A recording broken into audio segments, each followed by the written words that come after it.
AIDFৰ বুকুচাত উঠি মুখ্যমন্ত্ৰী এতিয়া চিফ মিনিষ্টাৰ টিকি থকাৰ কাৰণে যিটো আমি কৈ আছিলোঁ স্পষ্টভাৱে সেইটো এতিয়া সত্য প্ৰমাণিত হ'ল।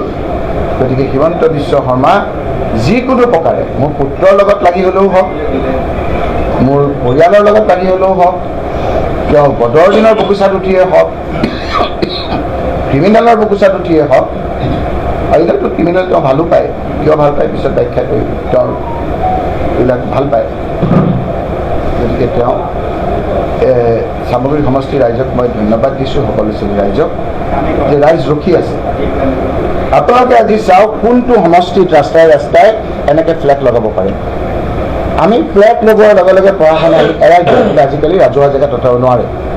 চামগুৰি সমষ্টিত কংগ্ৰেছৰ কাৰণে এটা আইন আৰু বিজেপিৰ কাৰণে এটা আইন। কোনো এটা ৰাস্তা নাই য'ত আপোনাৰ ফ্লেগ যিমান লগাইছে সিমানেই প্ৰত্যেকখন বিজেপিৰ ফ্লেগত হিমন্ত বিশ্বৰ মুখখন ৰাইজে দেখা পাইছে, আৰু সেই মুখখন দেখাৰ লগে লগেই ৰাইজে তিতা কেহাৰ খায়, বিতৃষ্ণা আহে, আৰু এইটো কংগ্ৰেছলৈ ভোটটো ট্ৰেন্সফাৰ হোৱাত আমাৰ সহায় কৰিছে। কিন্তু প্ৰশাসনে তেওঁলোকক সহায় কৰিছে। গতিকে এই কথাখিনি পুলিচ বিষয়াসকলে মই এটা অনুৰোধ কৰিম যে এই হিমন্ত বিশ্ব শৰ্মাই এতিয়া যিকেইটা এনকাউণ্টাৰ কৰিব, ফেক এনকাউণ্টাৰ, এতিয়া কিন্তু যিকেইজনে ফেক এনকাউণ্টাৰ কৰিলে তেওঁলোকেহে তাতবাতি দিবলগীয়া হৈছে কোৰ্টত, তেওঁলোকেহে ঘূৰি ফুৰিবলগীয়া হৈছে কোৰ্টত। হিমন্ত বিশ্ব শৰ্মাই বচাবলৈ নাযায়। এই লোকসকলৰ বিৰুদ্ধে যিকেইটা ইলেকশ্যনৰ কেছ হৈছে, আজি নহ'লেও কালি কিন্তু বিচাৰ হ'ব, যেনেধৰণে পক্ষপাতিত্বমূলক কাম কৰি আছে। তেতিয়া কিন্তু হিমন্ত বিশ্ব শৰ্মাই তেওঁলোকৰ বিৰুদ্ধে এফিডেভিট দিব যে মোৰ কথা মতে কৰা নাই, তেওঁলোকে নিজৰ বাবে কৰিছে। 1 মিনিট নালাগে তেওঁ উঠি যাবৰ কাৰণে, 1 মিনিট নালাগে তেওঁ উঠি যাবৰ কাৰণে। সেইকাৰণে আপোনালোকৰ জৰিয়তে ৰাইজক কথাখিনি জনালোঁ। মই ইমান ভীৰো নহয় যে মই ক'ৰবাত আপোনাৰ তেনেধৰণে তেওঁ লিখাৰ ধৰণেৰে কৰিম। মই সাহসেৰে যুঁজি যাম। মই আপোনাৰ আজিলৈকে সাহসেৰে যুঁজিছোঁ। ক'তো তেনেকুৱা ঘটনা কৰি মোক পলাবলগীয়া আপোনাৰ চিটুৱেশ্যন তেওঁহে পলাইছিল বিভিন্ন ঠাইত, কংগ্ৰেছৰ পৰা পলাই আপোনাৰ বিজেপিত, আকৌ বিজেপিৰ পৰা এতিয়া পলাই পেলাই ক'ত যায় তেওঁহে আপোনাৰ সেই ধৰণৰ কথা বতৰাবিলাক প্ৰশ্ৰয় দিয়ে। গতিকে মই আপোনালোকক কৈছোঁ যে আপোনালোকে বিলম্ব কৰি ইলেকশ্যনৰ দিনা, আপোনালোকে নকৰে বাৰু, বেছি চবকে কোৱা নাই, ইলেকশ্যনৰ দিনা যিকেইটা চেঞ্চিটিভ, যিকেইটা এই ডকাইত থকা ঠাই, সেইকেইটা ৰাতিপুৱাৰ পৰা তাত কেমেৰা থৈ দিয়কচোন, আপোনালোকে কি কৰে চাব। নোৱাৰেতো বাৰু নোৱাৰে, আমাৰো ষ্ট্ৰেটেজি আছে, আমিও যুঁজিম, মানুহ আমাৰ লগত আছে। এটা সন্ত্ৰাস ভয়ৰ ভাৱ সৃষ্টি কৰিবৰ কাৰণে তেওঁলোকে কি ধৰণেৰে ক্ষেত্ৰত আমাৰ অন্ততঃ 47টা ভোট কেন্দ্ৰত কেনেদৰে তেওঁলোকে প্ৰস্তুতি লৈছে সকলো কথা জানো। আজিকালি ছ'চিয়েল মিডিয়াৰ যুগত ৰাইজক সেইখিনি কথা আমি জনাম। নোৱাৰে সেইবিলাক কৰিবৰ কাৰণে, নোৱাৰে। তেওঁলোকে তাত হাৰিব, বেয়াকৈ হাৰিব, হিমন্ত বিশ্ব শৰ্মা হাৰিব। আৰু এইবাৰ আমি জিকাৰ পাছত হিমন্ত বিশ্ব শৰ্মা ৰাজনৈতিকভাৱে আপুনি সাৱধান। যিখিনি আপোনাৰ অকণমান চকুৰ লজ্জাত বা কিবা কিবি কথা কোৱা নাছিলোঁ, সেই কথাখিনি কিন্তু মুকলিভাৱে কম, প্ৰত্যাহ্বান জনাইছোঁ আপোনাক। মোৰ পুত্ৰক যেনেদৰে আপোনালোকে পুত্ৰ বুলি কৈ কংগ্ৰেছ কেণ্ডিডেটক যেনেকৈ বৰুৱা বুলি কৈছে, মই মোৰ ল'ৰা এনেদৰে ভীৰু নহয় আপোনাৰ নিচিনা। আপুনি ভীৰু, আপুনি পলাই পত্তন দিয়ে, আমি সাহসেৰে যুঁজি যাম। বুকুত সকলো সমস্যা বুকু পাতিব, ৰাইজৰ পক্ষত থাকিম। কোনোদিন আমি নকওঁ যে গোষ্ঠী জনগোষ্ঠীৰ ভোট নালাগে, সকলোৰে ভোট লাগে। সকলোৰে আমাৰ জাতি জনগোষ্ঠীক লৈ আমাৰ ভাৰতবৰ্ষখন ৰাজ্যখন গঠিত। আপোনাৰ নিচিনা এদিন মিয়াৰ ভোট নালাগে, এদিন বিয়াৰ ভৰিত ধৰা, সেই ধৰণৰ কেৰেক্টাৰ আমাৰ নহয়। মোৰ সকলো ক্ষেত্ৰত লাগে, এঠাইত যিটো কওঁ অন্য ঠাইতো মই একে কথাকে কওঁ। সেইখিনি কথাৰে মই আজি সংবাদ মেল মোৰ কথাখিনি শেষ কৰিছোঁ। যদি কিবা সুধিব খোজে এভেইলেবল অফেন্স ক'ত, সেই কথাটো আমি কিন্তু আমাৰ বোধহয় গম নহয়। মই তেতিয়াও কৈছিলোঁ যে মুষ্টিমেয় কেইজনমান পুলিচক লৈ আনিছে। এজন আপোনাৰ বাৰে বাৰে মই কৈছোঁ যে আমাৰ ৰূপহী থানাৰ OC, যিজনে আমাৰ জোনমণি ৰাভাৰ কেছটোত তেওঁ শাস্তিমূলক বদলি হৈছিল, একমাত্ৰ তেওঁক সেই কেছবিলাক নাইকিয়া কৰাৰ কাৰণে, তেওঁ আমাৰ এই ইলেকশ্যনত বিজেপিক সহায় কৰাৰ কাৰণে তেওঁ পুনৰ কেইদিনমানৰ আগত পষ্টিং দিছে। কালি SDPO-জনে যিদৰে পক্ষপাতিত্বমূলক আচৰণ কৰিছে, ৰাইজে সেই কথাটো পুলিচ বিভাগৰ ইমান দিনৰ আভিজাত্যত কালিমা সানিছে বুলি ক'বলৈ কৈছে। সেইকাৰণে আমি কৈছোঁ আপোনালোকৰ জৰিয়তে যে সকলোৰে সহ্য আৰু ধৈৰ্যৰ এটা সীমা আছে। যদি পুলিচ আঁতৰি যাওক, কাৰ কিমান ক্ষমতা আছে আমি দেখিম। আজি হিমন্ত বিশ্ব শৰ্মা আহিব লাগিছিল পাৰফৰ্মেঞ্চৰ ভিত্তিত নাহি তেওঁ কৈছে মিয়াৰ ভোট নালাগে। তো স্পষ্ট কথা, মিয়াৰ ভোট যদি নালাগে তে মিয়াৰ ভোটখিনি নিদিব, তো বাকী মানে আমাকতো চবৰে লাগে।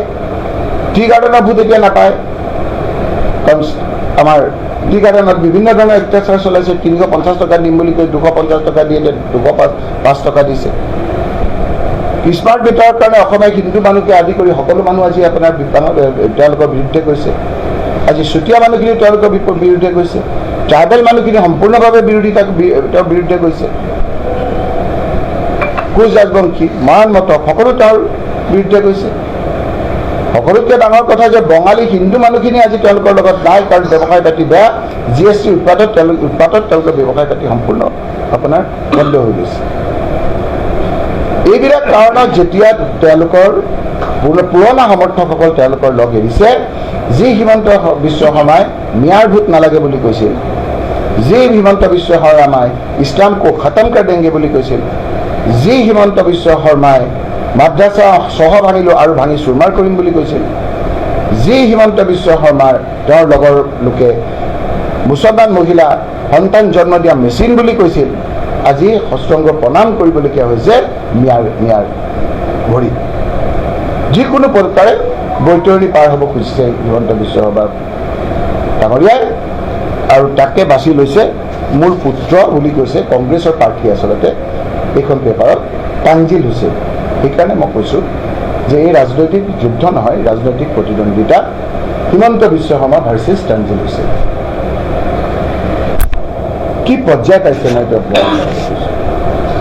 যোৱাকালি আমাক ইলেকশ্যন কমিশ্যনৰ তেওঁলোকে অভিযোগ দিছে যে আমাৰ ৰেলীত সৰু ল'ৰা ছোৱালী গৈছে, গতিকে এইটো নীতি বহিৰ্ভূত।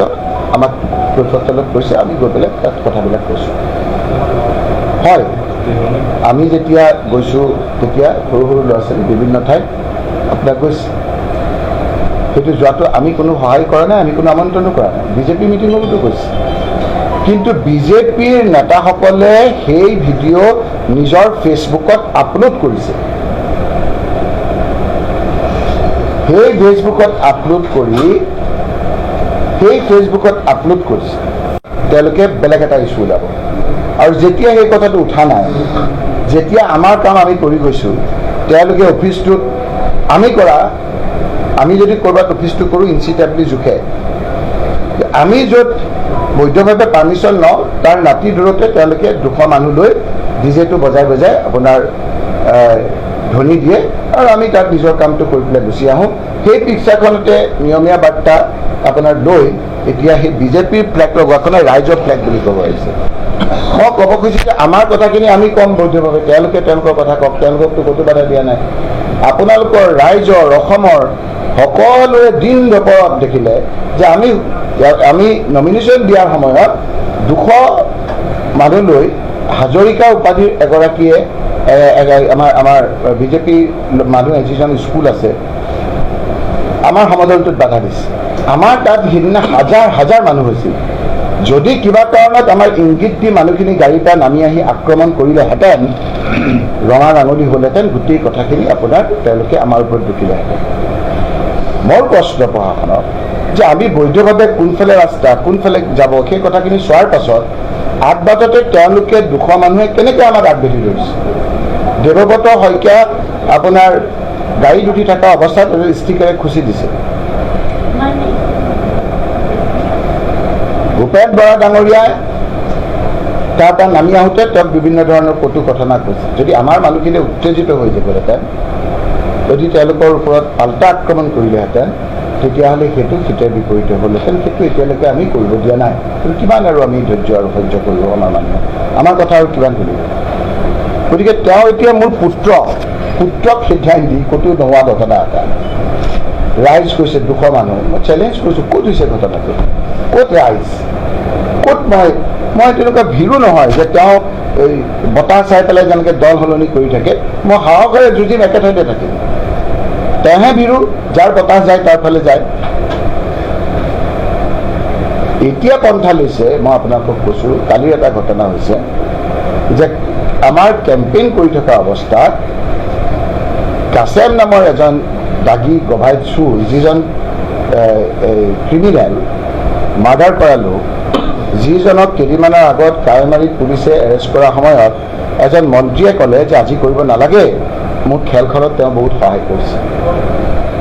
এই ক্ৰিমিনেলসকলক ইমান এনকাৰেজ কৰিছে, কালি যেতিয়া ৰাইজে গৈ পুলিচক গৈ ঘেৰাও কৰি ধৰিছে, যেতিয়া আমাৰ হাইদৰৰ গাড়ীখন ভাঙিলে, যেতিয়া আমাৰ দূৰত থকা দেই চোৰৰ ভিৰৰ নিচিনা মুখত কাপোৰ বান্ধি মিটিং কৰি আছে, সেইটো এটা শিলগুটি এটা মাৰি আপোনাৰ মাৰিলেডাল লৈ আহি অস্ত্ৰ লৈ আহি মনে মনে ৰাতি গাড়ীখন ভাঙি পেলাই গুচি যোৱাটো ভিৰো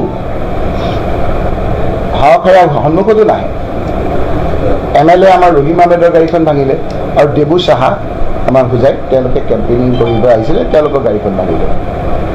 গাড়ীখন ভাঙি যেতিয়া চকুৰে দেখা লোকে তেওঁক পুলিচক ক'লে, SDPক ক'লে, ওচৰৰ ঘৰটোত ক'ত আপোনাৰ অস্ত্ৰ লুকাই থৈছিল সেই গাঁওবুঢ়া ঘৰটো দেখুৱাই দিলে। উপায় নাপাই পেলাই বহুত দেৰি পিছত যেতিয়া গাঁওবুঢ়া ঘৰটোলৈ গ'ল, তাৰপিছত ক'লে যে আপুনি তেওঁক এৰেষ্ট নকৰিলে, আপোনালোকক আমি আজি গণতান্ত্ৰিক প্ৰক্ৰিয়াৰে আবদ্ধ কৰি ৰাখিম। তেতিয়া এজন চালভা আমাৰ লগত থাকোঁতে আছিল, তেওঁ আমাৰ লগত থাকোঁতে একেবাৰে যুধিষ্ঠিৰ হৈ গৈছিল, একদম শান্ত শিষ্ট। এতিয়া বিজেপিত গৈ আগৰ ৰূপ লৈছে, সম্পূৰ্ণ এতিয়া চালভা ৰূপ লৈছে, যেনেকৈ আমাৰ ইয়াত বহুত অসমীয়া ল'ৰাক গুলিয়াইছিল যে সেই ৰূপটো আকৌ লৈছে। সেই চালভাজনৰ লগত মই স্পেচিফিক কৈ আছোঁ দেই, চালভাজনে সেই কাছেম বোলা ক্ৰিমিনেলজনক ৰাতি লৈ গৈ আকৌ তেখেতক আজিকালি এটা নতুন ওলাইছে, ক্ৰিমিনেলক চিঠি দি মাতে আৰু তাতে আপোনাৰ চহী লৈ পেলাই এৰি দিয়ে, জামিন দিয়ে, আৰু সেইটো চিঠি দি পেলাই আমন্ত্ৰণ কৰাৰ নিচিনা আৰু কয় যে এইটো বেলেবল অফেন্স।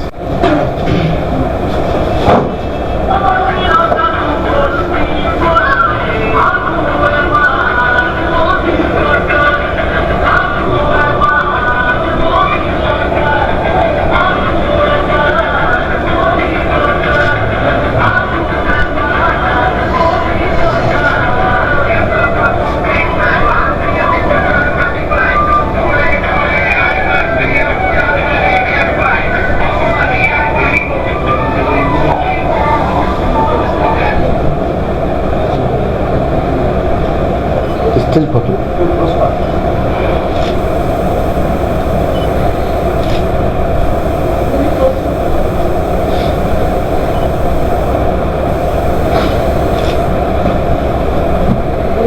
ভিডিঅ'টো আছে। তেওঁলোকে মেণ্টেল এটা প্ৰেছাৰ দিবৰ কাৰণে চাৰিওফালৰ পৰা আপোনাৰ আগুৰি ধৰিছে। অহাকালি মাননীয় মুখ্যমন্ত্ৰী আহিব বুলি শুনিছোঁ। আহে গণতান্ত্ৰিক প্ৰক্ৰিয়াত। আগতে বাৰু মুখ্যমন্ত্ৰী বাই ইলেকশ্যনত নাহিছিল, তেওঁ নাহোঁ বুলি কৈছিল, এতিয়া তেওঁ অলপ ধৰক বৰক দেখি বোধহয় আহিব কৈছিল। আহক, তেওঁলোকৰ নিজৰ কথা। কিন্তু আপোনালোকক মই তথ্য সহকাৰে দিছোঁ, চামগুৰি সমষ্টিত যিমান ফিল্ড আছে গোটেই ফিল্ডবিলাক 7, 8, 9, 10, 11লৈকে তেওঁলোকে বুক কৰি ৰাখিছে, যাতে গণতান্ত্ৰিক প্ৰক্ৰিয়াত অন্য দলে কোনো সভা সমিতি কৰিব পাৰে। এইটো ঘোৰ অন্যায় কথা। এডমিনিষ্ট্ৰেশ্যনে চাব লাগে, আমি যেতিয়া এপ্লাই কৰিছোঁ যে সঁচা অৰ্থত তেওঁলোকৰ তাত সভা আছে নে নাই। যদি এইটো আছে, ইমিডিয়েটলি তেওঁলোকৰ বিৰুদ্ধে নিৰ্বাচন বিধি উলংঘা কৰাৰ কাৰণে, এডমিনিষ্ট্ৰেশ্যনক ভুল তথ্য দিয়াৰ কাৰণে একশ্যন ল'ব লাগে। 7, 8, 9, 10, 11 এই গোটেইকেইদিন যিবিলাক আমাৰ এতিয়া DC তাত এখন লিষ্ট দি দিছে, তেওঁলোকে লিষ্টটো দি পেলাই কেতিয়া কোনদিনা আপোনাৰ তাত সভা সমিতি আছে, তেওঁলোকৰ লিষ্টখন আছে। আমি যেতিয়া এপ্লাই কৰোঁ তেতিয়া কয় যে তেওঁলোকে 7, 8, 9, 10, 11 তেওঁলোকে বুক কৰি ৰাখিছে। সম্পূৰ্ণ অগণতান্ত্ৰিকভাৱে। তাৰমানে আমি কোনো ফিল্ডত আমাক মিটিং কৰিবলৈ নিদিয়ে। ইমান ভয় কিয়? পাৰফৰ্মেঞ্চৰ ভিত্তিত আহিব লাগে। তুমি কিমান চাকৰি দিলা, কংগ্ৰেছে কিমান চাকৰি দিলে, বিভিন্ন স্মাৰ্ট মিটাৰ তুমি কিমান লগালা, আমি কিমান লগালোঁ, শ্ৰমিকসকলক কিমান মজুৰি দিছিলা, কিমান দিম বুলি কৈছিলা, 15 লাখ টকাকৈ দিম বুলি কৈছিলা, কিমান দিলা, গেছৰ দাম তুমি 400 টকা জেগাত 200 টকা কৰিম বুলি কৈছিলা, এতিয়া কিমান হ'ল গেছৰ দাম। সেই কথা পাৰফৰ্মেঞ্চৰ ভিত্তিত নাহি আমাৰ সভা সমিতি কৰাৰ পৰা আমাক এতিয়া পাৰ্মিশ্যনটো নিদিয়ে, আৰু বাহিৰত দেখাইছে যে এপ্লাই কৰোঁতে তেওঁলোকে লৈ থৈছে। এইটো পৃথিৱীত নোহোৱা নোপোৱা কথা যে 7, 8, 9, 10, 11 চামগুৰি সমষ্টিৰ যিমান ৰাজহুৱা ফিল্ড আছে, যিমান স্কুলৰ ফিল্ড আছে, সকলো হেডমাষ্টাৰক টকা সকাহ দি তেওঁলোকে বুক কৰি থৈছে, যাতে আমি এখনো সভা কৰিব নোৱাৰোঁ। গতিকে এই ধৰণৰ কথা বতৰা আজি চলি আছে। যোৱাকালি যিটো ঘটনা হ'ল, মই অনুৰোধ কৰিম তাৰ আগৰ কেইটাও ইমিডিয়েটলি একশ্যন ল'ব লাগে। যদি ফ্ৰী এণ্ড ফেয়াৰ ইলেকশ্যন, আমাৰ আকৌ যিখিনি আমাৰ কোনো দিন কেছ নাই, অবৈধভাৱে বন্ধত চহি লৈছে আমাৰ ল'ৰাক, ভয় খুৱাইছে আমাৰ কংগ্ৰেছখন। কোনো কাৰণ নোহোৱাকৈ যেতিয়া বৈধভাৱে আমাৰ মানুহে সুধিলে, আমাৰ যিজন বিষয়া আছে, যে আপুনি কোনজন পুলিচ অফিচাৰে আপোনাৰ এই অভিযোগটো দিছে, তেওঁক আমাৰ উকিলে আইন অনুযায়ী ক্ৰছ চেক এক্সামিন কৰিবলৈ দিয়ক, তেওঁ দি দিম। পুলিচ অফিচাৰ মাতি অফিচাৰজনে গুচি গ'ল, জোৰ জবৰ চহি লৈছে। কিন্তু তেওঁলোকৰ গভাইত এই ক্ৰিমিনেলকেইটাৰ যিকেইটা ইলেকশ্যন গোটেই প্ৰচেছটোত আপোনাৰ সম্পৰ্ক কৰিছে, সেই লোকসকলক আজি একেবাৰে দিনৰ পোহৰত শিগিল গিলাই ঘূৰি ফুৰিছে। আৰু সেইকাৰণে মই আজি আপোনালোকক কৈছোঁ যে ইলেকশ্যনটো কি হ'ব তেওঁ কৈছে, মুখ্যমন্ত্ৰীয়েও কালি স্বীকাৰ কৰিছে যে 4টাত জিকিম, 1টাত হাৰিম, 4টাতে 5টাতে হাৰিম, নহ'লে উধাটো খাই সেই ঝাৰখণ্ডৰ পৰা ধৰি নাহে। উধাটো খাই ঝাৰখণ্ডৰ পৰা যে ধৰি আহিছে, তেওঁ গম পাইছে যে বিহালীৰ অৱস্থা বেয়া, ধলাই অৱস্থা বেয়া, চিডলিৰ অৱস্থা বেয়া, বঙাইগাঁও সমষ্টিৰ অৱস্থা বেয়া। গতিকে বঙাইগাঁও অৱস্থা বেয়া তেওঁ দেখিছে, তেওঁৰ নিজৰ মাজতে বিদ্ৰোহ হৈছে, সেইবিলাক দেখিছে। সেইকাৰণে আজি তেওঁ পুৰণা তেওঁৰ যিজন বন্ধু, তেওঁৰ সহায় ল'বলগীয়া হৈছে। চামগুৰিত বিজেপিক সমৰ্থন AIDF ল'বলগীয়া হৈছে।